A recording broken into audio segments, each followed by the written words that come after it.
Hello bachcho, let's see the question. A block of mass 2 kg is free to move along the x-axis. It is at rest and from t equals 0 onwards. It is subjected to a time displacement force Ft in the x direction. The force Ft varies with t as shown in the figure.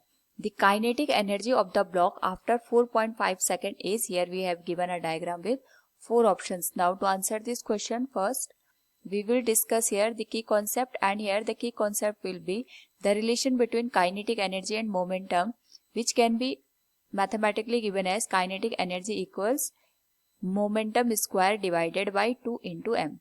Now according to the question हमारे पास यहाँ पे force और time के बीच का graph दे रखा है. अगर हम इस ग्राफ को यहाँ पे ऑब्जर्व करें तो हमारे पास यहाँ पे जो फोर्स है that is of the 4 Newton, और इस पर्टिकुलर केस में हमारे पास जो टाइम है वो 3 सेकेंड का है.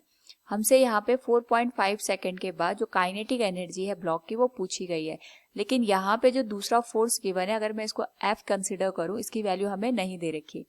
ये स्ट्रेट लाइन है, यहाँ पे ये वर्टिकल अपोजिट एंगल होंगे, both will be the same. तो हम यहाँ से क्योंकि एंगल सेम है तो tan theta equals perpendicular divided by base का यूज करके इनको यहाँ पे इक्वेट कर सकते हैं. So we can write here since angle are same, तो जिस वजह से हमारे पास यहाँ पे जो रेशियो बनेगा फोर्स और टाइम का वो सेम रहेगा, that will B 4 divided by 3 equals ये आ जाएगा F divided by this one will be 4.5 minus 3, it will become 1.5.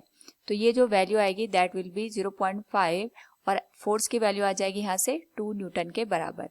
Now इस पर्टिकुलर केस में सबसे पहले हम यहाँ पे जो हमारे पास मोमेंटम का चेंज है उसको कैलकुलेट करेंगे. So we can write here change in momentum by the force and time graph, it will be given as force into change in time.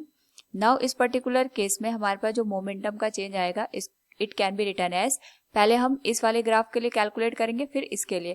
तो ये आ जाएगा हमारे पास, जब भी हमारे पास फोर्स और टाइम का ग्राफ दे रखा होता है उस केस में अगर हमें चेंज इन मोमेंटम निकालना होता है तो हम ग्राफ का एरिया निकाल लेते हैं. तो ये आ जाएगा 1/2 बेस आ जाएगा हमारे पास 3 second divide multiplied with height that is 4 plus यहाँ पे हमारे पास जो दूसरा ग्राफ है इट विल बी 1/2 बेस आ जाएगा इसमें 1.5 के बराबर. 4.5 में से हम 3 को माइनस करेंगे एंड जो हाइट आएगी that will be equal to 2 newton, क्योंकि ये नेगेटिव हाफ में हमारे पास गिवन है.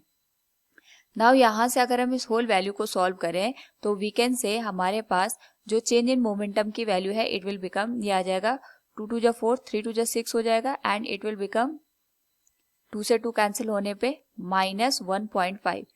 तो यहाँ से अगर हम इसको कैलकुलेट करें we can say it will be 4.5 kilogram metre per second.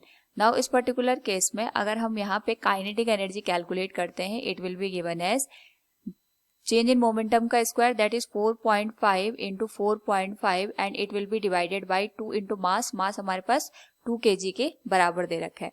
Now अगर हम इस होल वैल्यू को यहाँ पे सॉल्व करें तो हमारे पास यहाँ पे आ जाएगा 4.5 का square and this whole value will be divided by 4.